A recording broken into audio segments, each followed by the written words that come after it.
Welcome back, everybody. Therese and Judy here from the Kale Kids in Chaos podcast, and we are thrilled to welcome the wonderful Mara Fleishman from the Chef Ann Foundation.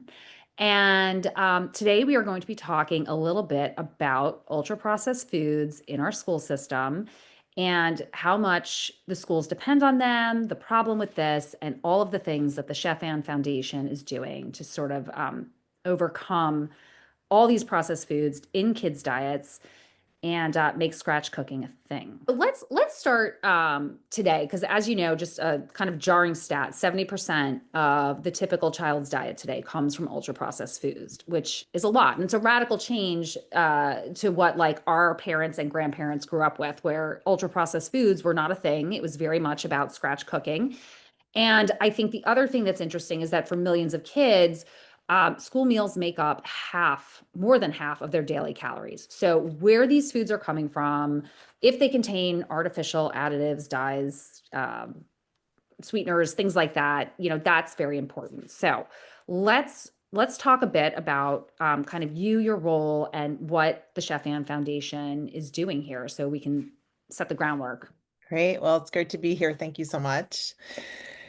So my name is Mara Fleishman. I'm the CEO of the Chef Ann Foundation. I've been in this role just about 13 years now, and the Chef Ann Foundation has been around for going on 16 years now. What we do is we work in every state and we help school food programs move from serving more processed food to serving more freshly prepared, made from scratch food. This kind of comes after my career at Whole Foods Market, where I really learned about food production, high quality food, a lot of what kind of got me interested in learning that there are 30 million meals being served every day to kids in our country that are at times really poor quality food. I would love listeners to appreciate the scale of that a little bit, like you're saying, Mara. So in my graduate program, I had a classmate, I did that program in Honolulu. And one of my classmates went on to be the director of all the child nutrition programs for the state, including the school lunch program. And that isn't just lunch. So I want to, and this also kind of hooks into what Boulder here in Colorado, what we just voted on yesterday, right? To support school lunch programs, but it's breakfast for a lot of children. It's lunch. It's after school food. There's a snack program and there's a summer food program for school kids. And I don't know how typical that is across other states, but this is huge. This is backbone for millions of kids. Yes, that's true. I think people don't understand always how large it is, and you're correct with all of those school-related meals. The country spends close to $25 billion a year on food. Mhm. And if you think about that and you think about the food that's being purchased, the food that's being eaten, both of those acts are linked to outcomes that our society really cares about, right? How food is grown, how food is produced, its connection to ag, its connection to the environment. And then, with the kids, the health and nutrition outcomes and nutrition related disease that our youngest populations are contending with right now. So, what I say sometimes is, if you are a systems thinker and you are someone trying to solve for problems that our country faces or take advantage of opportunities that our country faces, school food represents both. So we have this opportunity to have some control around the meals that kids are eating through their school food program. They're a captive audience. They are there, and, for the most part, unless you get to high school and you have open campus and can go off campus. But we really have an opportunity to change the way that $25 billion is spent and the way it's ingested, and connects to the health of kids. Yeah, Right. I think as we've all known about the obesity type 2 crisis that's been happening now for years. I think also part of what Judy and I like focus on is also like this effect on, mental acuity and mental health. I mean, that's the other piece of this. We have this rise in autism and ADD, and allergies, asthma. There's just been a cascade of things in the past 10, 20 years that have really like blown up. And there is a great amount of, consensus that a lot of this could stem from the food choices, the way the foods are grown and bioengineered ingredients and things like GMOs, chemicals in the food supply, aggravating a lot of these conditions in kids.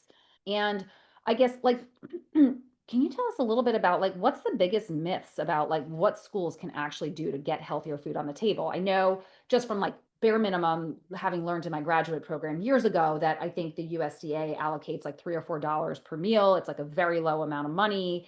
What can schools do to overcome the challenges around feeding kids healthy, fresh, scratch cooked foods when this is your budget?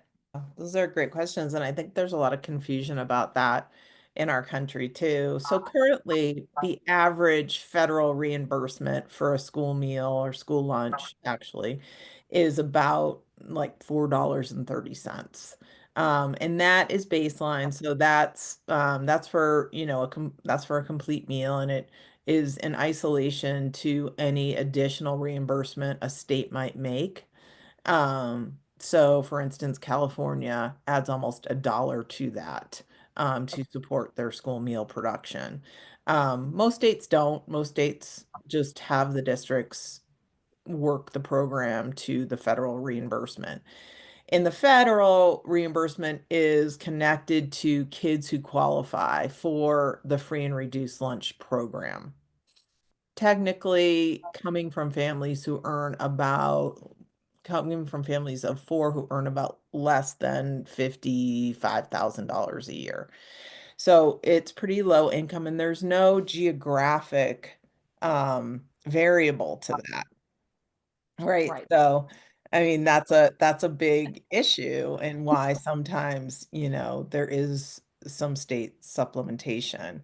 But the school food programs are looked at within the district as their own entities. So they are not always looked at as a component of school that where the district provides additional support, right? So it's like you have to make your money, you have to spend your money, you're your own entity, right? So they have to rely on the money they get from paid students, the money they get from free students, the money they get from reduced students. And that certainly can be a challenge in today's cost of food and labor market, world. However, it is institutional food production. So like the district in my hometown has 55 schools in the district. They serve about 15,000 lunches a day, right? And so you can create some efficiencies in that process. Now, with about $4.30 a day, you can't serve all organic, regenerative, food. The things, You right? can make choices. You can make choices. So in the district in my hometown, they have salad bars. Can they make a choice to have organic lettuce on the salad bar? What is the most opportunistic choice from an organics list to choose to have it from a cost and a contaminant perspective? Can they make a choice to move from serving a processed chicken nugget to serving a locally sourced poultry fresh chicken strip that they make from scratch? And how do we take that menu and mix it so that we can create some financial viability in the program? So that those are all ways you can mix and match and make school food work. The big hurdles are when you don't have some of the larger investments needed to create healthier, freshly prepared meals. And that's usually infrastructure and equipment, right? So those are big capital investments that are hard to find if you have, so the way that the district in my hometown works is they have a central kitchen that produces the food and ships it to the school districts, which we call the finishing kitchens. And then the finishing kitchens take the production the last 25% of the way, right? So, if they if they cut the local potatoes into strips for French fries in the central kitchen, they can send them to the finishing kitchens to put in their combi ovens and fire off so that the fries are crispy. So if you need to invest in both production kitchens and finishing kitchens, that's really costly. And you either need a bond or you need investment from your district, um, or a grant, to actually make that happen. Now, most school food programs have some level of equipment, but it's variable. It could be a lot of reheating equipment. That is what connects them to the packaged processed food. And Chef Ann, did you put in that like sort of central hub did you create that? Is that what you guys go into school districts and you help do? Is you help decide like where that central hub should be and then what the spokes, where the food will be sent to? Like how is that part of your process that you work with school districts on? Yes. So if we go in, so school food is run at the district level. This is also a piece of information not everyone understands because some people think, oh, well, this school in this district serves better food than that school in in this district. It's not true. School food is supported at the district level. And so if a district calls us and asks us for help, or if we get a grant to help a district, and we are going in to kind of help them create a plan, to move to serving more freshly prepared meals. We will do an assessment. Part of that assessment, we will look at all of their schools and all of their equipment and look at where we can create some production kitchens. It's not always one, right? So in the district in my hometown, for many years, it operated out of 4 or 5 production kitchens until they were able to get a bond to build the central kitchen. Got it. So we will go in, well, let's say a district has 30 schools. We will go look at the schools. We will see which kitchens could suit for a production kitchen based on equipment size, infrastructure opportunities, and distribution opportunities, right? So if you have 30 sites, you probably need a couple production kitchens. And if they are going to distribute to the 30 sites, you have to look at proximity and distribution routes. So that is something that we do when we go in and help school food programs. Okay. And I assume, correct me if I'm wrong, part of this like push to get more scratch cooking into the schools is to eliminate things like, unnecessary preservatives, excess sugars or salts or fillers that help keep food fresher longer, right? So this is kind of the Whole Foods model too, like minimal additives, chemicals, ingredients to try and, because none of that's good for anybody, adult or child. And Mara, I want to ask a question too about as you're working with the players and districts, and you kind of have to hope, or how does that work? Where it's got to trickle down to staff all the way down the line. And last time we were chatting on a podcast, and I mentioned a friend who works in uh, Arvada, and she's just pulling her hair out, seeing what is given to the kids. She's working in a room with kids with special needs, so a lot of it comes from the aides. They're just, I think they have a separate situation for how they're seated and eating lunches, and they're given all kinds of soda and garbage. And she said, I've got myself a little kitchen in my area that they get to work in with these kids on some ADLs, activities of daily living. And she's like, so I'm cooking them eggs, I'm cooking them bacon, I'm giving them some real food, and they function so much better.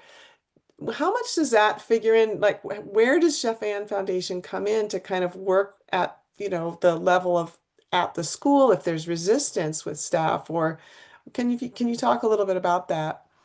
Or just the labor issues in general, right? Like we know Yeah, that's a challenge across multiple sectors right now, and how do you make that functional? And right. how do you, train these people and get them up to speed and get them producing the way you want them to produce the product.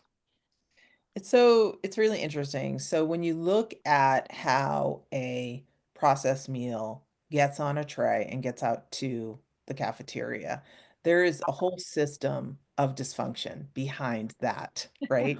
That ends up having this ultra processed meal on a tray in the cafeteria. And labor, we have found in the workforce, we have found is the biggest opportunity to create systemic long-term change. So one of the biggest pieces to our, when we go into a district, we kind of break down our assessment and the structure of how we work with these teams into 5 areas: food, finance, facilities, human resources, and marketing. And we feel like that system within the system is what needs to be looked at and refined in order to create a better program in the long term. And the labor part is a big piece of this. So one of the things is that historically we have an undervalued labor force in school food, right? It has not been looked at as part of a culinary path. It has been looked at as a fill-in job. It is historically the lowest paid positions in school districts. Um, Definitely there is some gender and equity issues going on in school jobs. And and we have a lot of people who have kind of just taken this job and, for the some of the feel good pieces of it, right? I can come in, I can give a child a meal, I can connect. I can come in for 3 hours a day, I can work on that. And what we try and do is professionalize this workforce and these jobs in this field because these could be amazing jobs and job opportunities. This is feeding our youngest generation. This is building the palates of our youngest generation. This is providing this kind of equity springboard for our youngest generation. And they actually have this power they don't realize all the time to create change. And that is a huge part of our programming that has really exploded. We created the first national apprenticeship program for scratch cooking and school food. It launched in California and it is now implemented in pilot in Colorado and moving into pilot in Virginia, New York, and Michigan, um, moving forward. And this is helping to recruit and train school food workforces. So we also have a huge vacancy issue in school food workforce. In California, the last report showed close to a 12% vacancy rate in school food jobs, which was higher than teachers. Uh, Whoa. so we are working with the unions in partnership to upskill the jobs, to create some support for differential pay with credentialing, and to create and train this workforce to actually prepare, cook, and not just cook, but like think about the production. And this is the culinary side, right? That is why we go from production to finishing. A lot of people maybe just have a production kitchen and then they ship out to their sites hot, right? In hot boxes. But ultimately, that food sits hot in those hot boxes for hours, and you are really limiting the culinary Activity. quality of that food, right? And Yeah. so we have to really kind of think about that. If we're going to compete with like, a processed French toast stick that was built and made to feel crispy even after it's like microwaved in a, in a bag in the back of the kitchen out there, we actually have to, kind of up level our culinary skills. And this focus on workforce is really taking off and kind of in a microcosm, like when we go into a district, one of the first things that we do is we have them move into chef or cook coats. Because That's that, the part, right? That's the whole yes, theory. Part, look the part, yes, the part. yes, they have to feel that what they're doing is of value. And that is a component of it. And of frankly, a lot of the reason why we focus on this is from my work in Whole Foods. I mean, if you think about Whole Foods Market, the workforce development component, which we didn't call it back then, but as as grocery employees, we all felt different about our jobs than a lot of other grocery employees, right? And there was a lot of yes, right? And I forgot to mention, Mara and I know each other because we had both worked at Whole Foods. She is an old boss of mine from years ago. You know, back when the original mission was sort of in place. And I Yeah. think Mara, what they also cultivated at Whole Foods very well was this idea of a mission. All of Yeah. us who worked there in the era that we worked together at Whole Foods, we were on this mission to make the public aware of how important organic foods were, right? Because it was still early on, people didn't understand it. There was a whole thing like, oh, organics don't matter. There's no nutritional difference. Like, why would you spend more, to go shop at this place where the food rots in 2 days?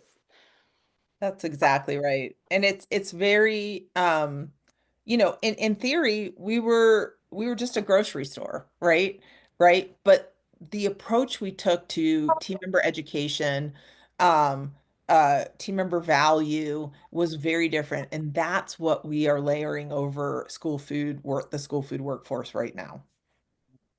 Yeah, it's amazing because it makes a huge difference when you all feel aligned in a mission, It working makes towards something else. food. The energy, the connection, the creativity, the passion for it really changes Yeah. what you're doing. And it's not just a job where you clock in, you clock out.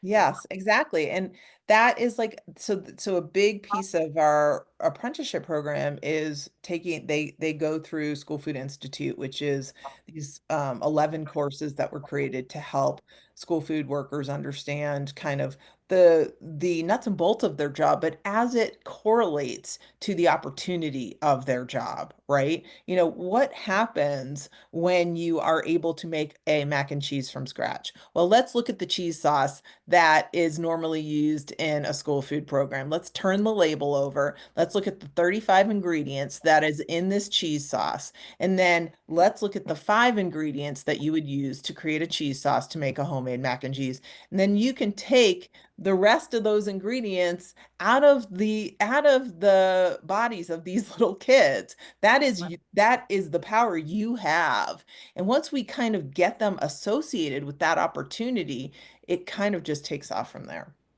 Yeah. And I really want to, as I sit here listening to this, I'm just thinking of all the hundreds of families I worked with over the years struggling to feed their kids and kids with all different kinds of issues, and what a huge impact that would have, removing that 30 other ingredient list of noise, how it changed kids' behavior. And there's data In on this, right? So this isn't fluff. This is not fluff. This is really core stuff to how kids' brains and bodies function, how they focus, how they learn, how they relate to others. It's huge. It's deep. I don't want that to be missed either. This is so important to that what we're bringing up, right, for our next generation. It's really a big deal. I just want to make a plug for that. It's Yeah. really true.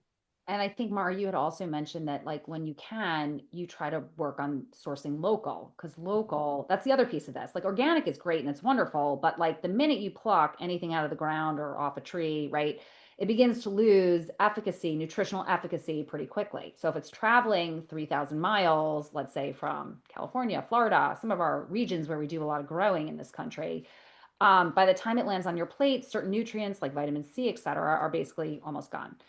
And I think local is a big part of this too, because you want not just to get rid of all the additives in the food supply, but you also want to make sure that the kids are getting quality nutrition. So if you don't mind, like, I'd love to hear a little bit more about like what you guys do with local, issues and barriers you face, because I know just from the work at Whole Foods, local is a challenge, right? It's this tiny scattered network and it requires a lot of work to bring it all together. Yeah.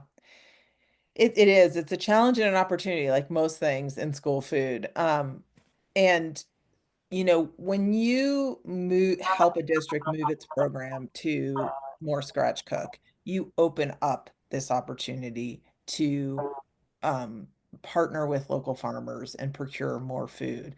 Now, it is a opportunity both for the school food program, the kids that eat it, and also the farmers, Yeah. because farmers they have a lot of food, which we know about from our time at Whole Foods Market. They have a lot of food that is not retail ready, right? So, Whole Foods Market wants the best carrots out there, Oh, awful. Right. always beautiful, and we love them for it. It's a beautiful shop.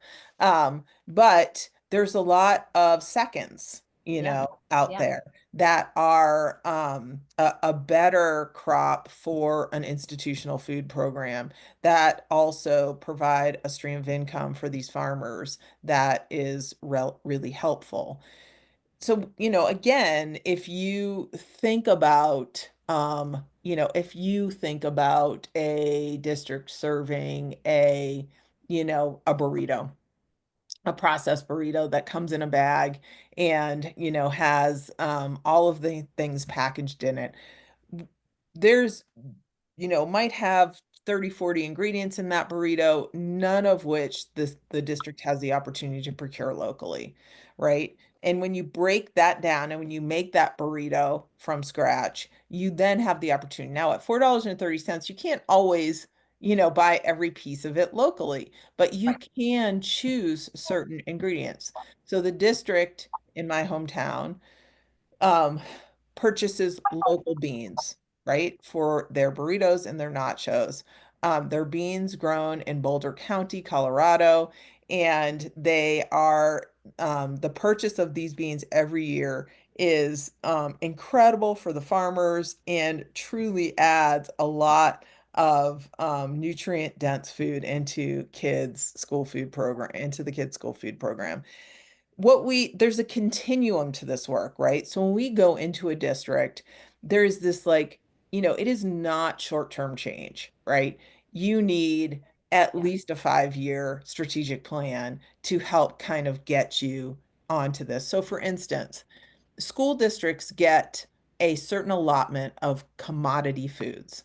Commodity foods are foods that come from the USDA, and a lot of times they are foods that are ultra processed.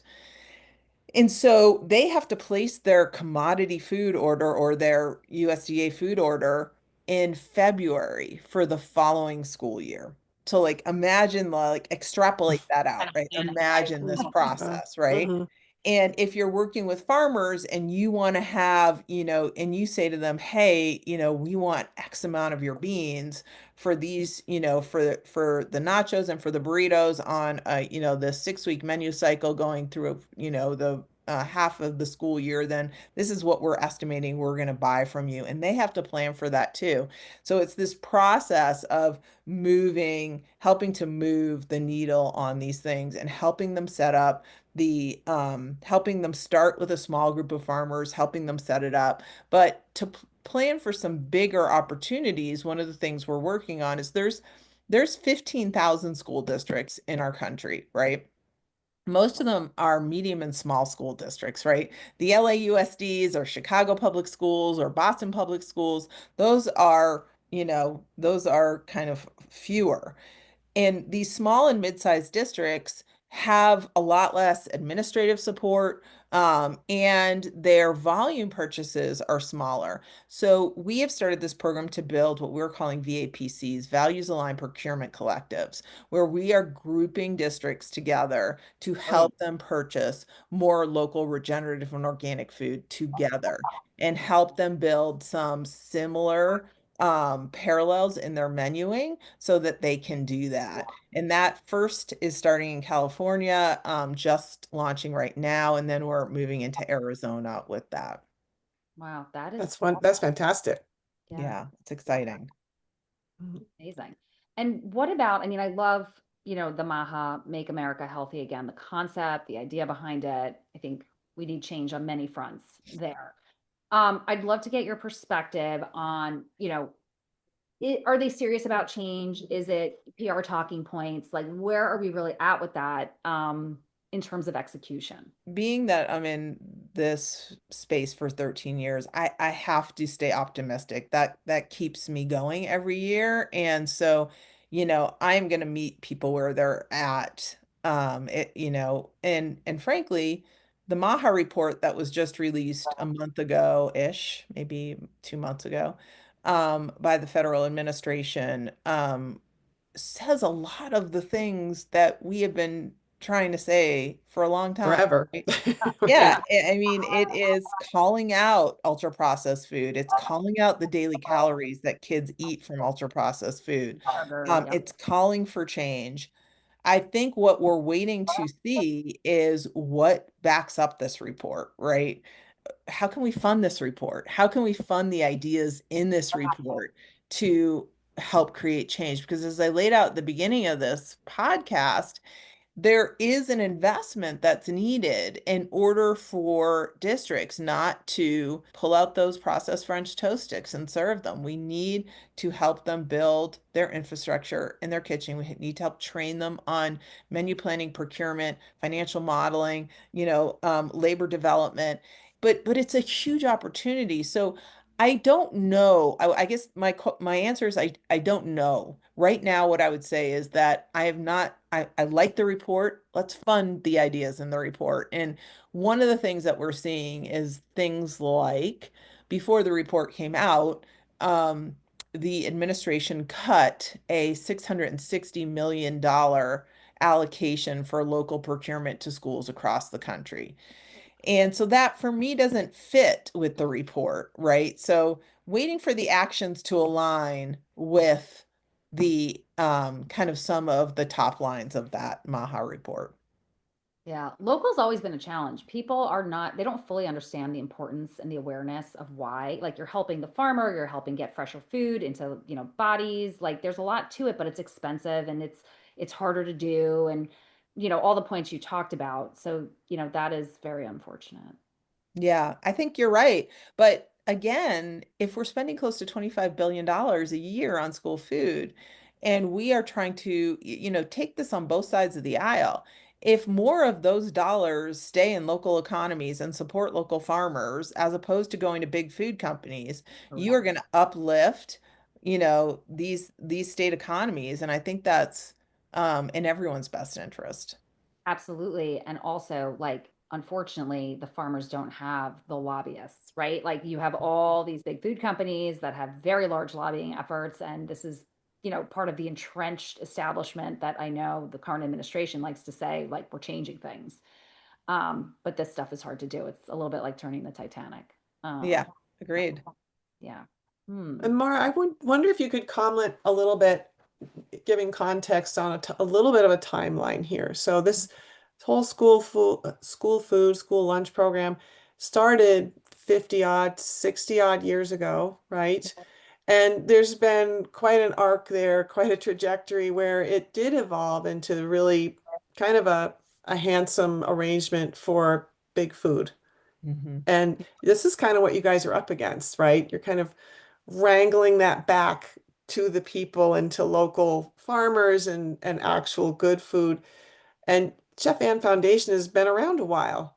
Hmm. And yeah, so in the trajectory of the foundation, what does that look like? Where do you see people's awareness rising or uh, even local government awareness rising, or where's the glimmer of hope there, I guess? Like you say, it's you got to stay positive. Well, I actually think there's a lot of hope right now. So yes, the school food program's been around for about 50 years, and obviously it has morphed and changed as the eating habits of Americans have morphed and changed. One of the most monumental changes into the school lunch program happened in 2010. And that was the first time there was nutrition guidelines created for the school food program. So that was under the Healthy Hunger for Kids Act, and it was championed by then First Lady Michelle Obama under her Let's Move initiative. And that created nutrition targets for sodium, saturated fats, protein, calories, all sorts of things that were connected to the dietary guidelines of Americans. And we have not been able to reauthorize the Healthy Hunger Free Kids Act. It was supposed to be reauthorized every 5 years. So we've not been able to reauthorize it because of partisan politics. But the the governance is still there, and the guidelines do get updated based on new dietary guidelines. So for instance, right now we is the first time we're restricting sugar in school food. You haven't seen that, but there are things like there's no dietary guidelines, or there's no nutrition guidelines as it relates to fiber in school food, right? So fiber targets are not there, which is like a big issue with ultra processed food, right? Because you definitely No fiber, strip the fiber out of the food, right? And we and know fiber that is good for gut health, and gut health affects the whole systemic body health, and it's dominoes, everything's connected. So yeah. That's right. That's right. So there's still this opportunity, with this monumental kind of child nutrition authorization, the Healthy Hunger Free Kids Act. It's been, it has changed. Big food companies had to change the way they were RDing food for schools. It's required 51% whole grains. But what they did is they took their chicken nugget, they took the breading on it, and they made it 51% whole grains, and they still have all the other fillers in it. So I think we've made this, like, step. What's next is the reduction of processed food. And that's what the Chef Ann Foundation was founded on. So we've been talking about this for a long time, right? Since 2009 when we were founded. That's why we were founded, is to reduce processed food in schools. We didn't call it ultra processed back then. That's a newer term now. Um, we called it processed food. But we are seeing more districts wanting to engage in this work and increase their freshly prepared meals. Also, while we are not seeing a lot of the ideas in the Maha report funded federally, we are seeing there is a uptick in discussion about ultra processed food in our country right now. And that uptick is creating more attention for school food. So we are seeing lawmakers on both sides of the aisle start to bring bills to their state government to reduce ultra processed food in schools. California was the first to pass a massive one, and Governor Newsom signed it into law about a month ago, which was called AB 1264, which has a trajectory to remove ultra-processed food in schools over the course of the next a decade or so. And you're seeing bills like this pop up in different states from different legislators in, Arizona and West Virginia. So we're starting to really understand and see that. Um, but ultimately, there are some baseline things that we have to work on in order to maximize this. And one of the baseline things is universal free meals, something that just passed in Colorado yesterday by vote, to continue support of extending free meals to all kids. So, like I said at the beginning of this podcast, the federal reimbursement is for kids who are on the free and reduced lunch program. Um, and I talked about uh, that annual income threshold that they have to meet.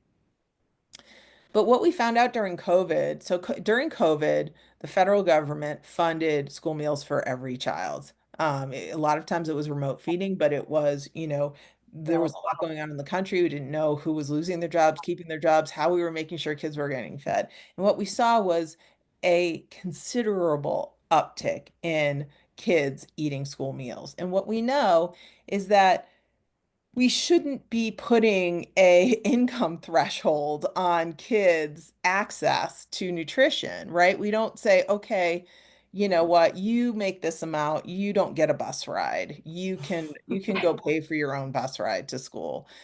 We make sure that all kids have access to be successful in schools. They have a ride to school, they have a book at school, and they should have a meal at school. And so while there are, I think, 8 states that have passed universal free meals for all kids, the federal bill that has been brought to the table has not been passed. And that is essential as a foundational component to school food reform. Yeah.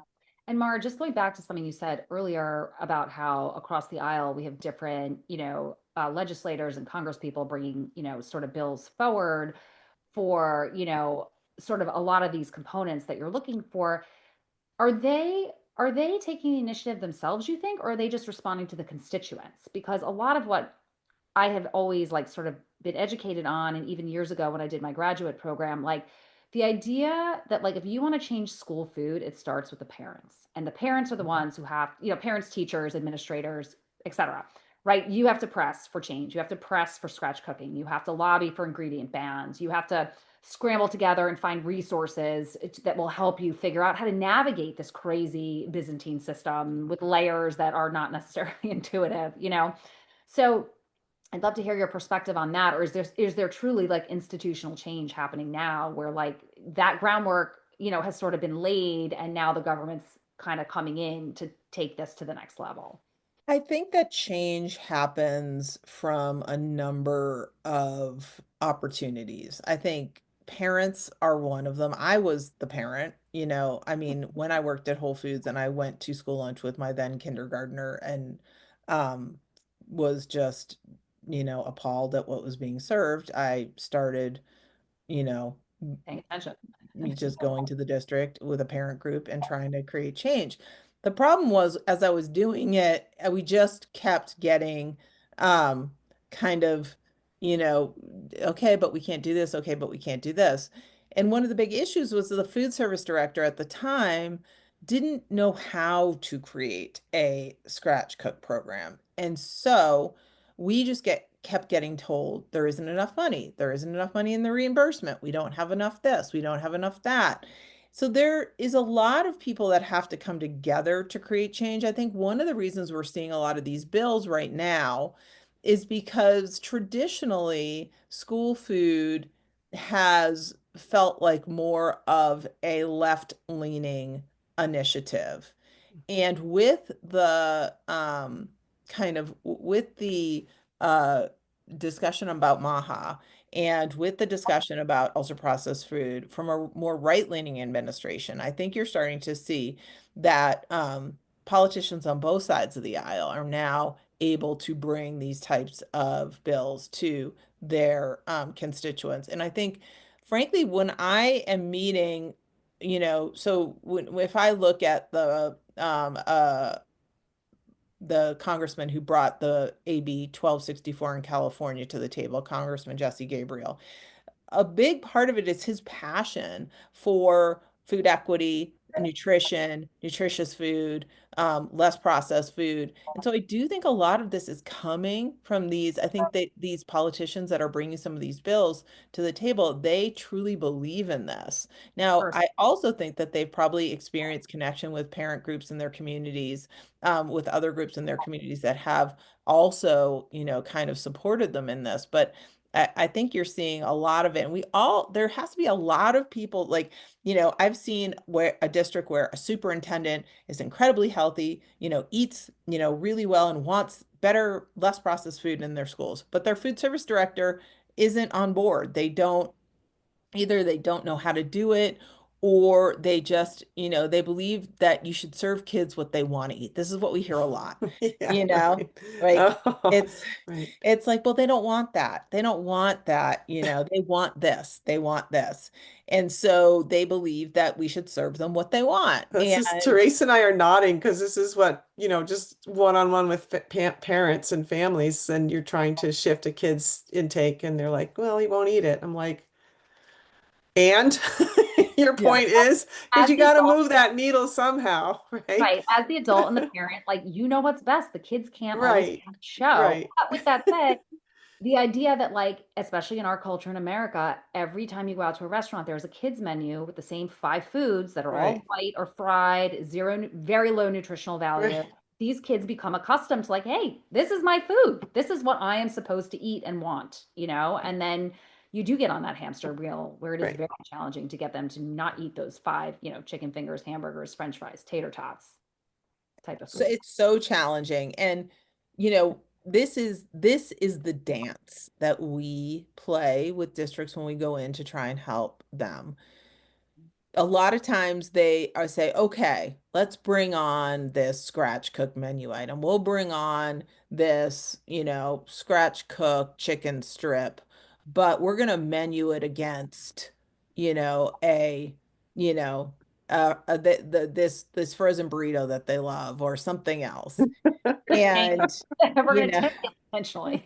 right. And we'll see which one they like. And we're like, that's, if you hold up a piece of broccoli next to a Dorito, I think we know what they're going to choose, right? And that is not, I don't think that's the way that we go. And so I think we're really, it's this evolution of, kind of education.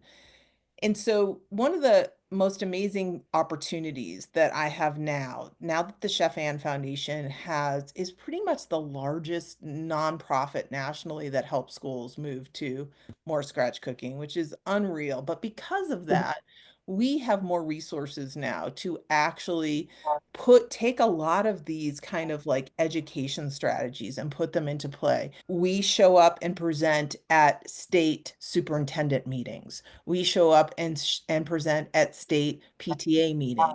We do legislative briefings. We show up at school food professional conferences, and we try and uplift a lot of this education that it is possible. Part of it, I think, initially was, are you judging us for what we're serving? Yeah. You know, like, Yeah. are you judging me? I'm here serving these kids, making sure they have a meal. Are you judging me? And we needed to make sure that like people understood that's not the case at all. This is not about judgment. And even, sometimes with parent groups, when I'm speaking to them, they say, well, that's great. That's great that you want to change the mac and cheese in school and serve, have them create this fresh sauce and, instead of serving this, but I can't do that at home. I got to open up the box. I've got two jobs. I got to serve it.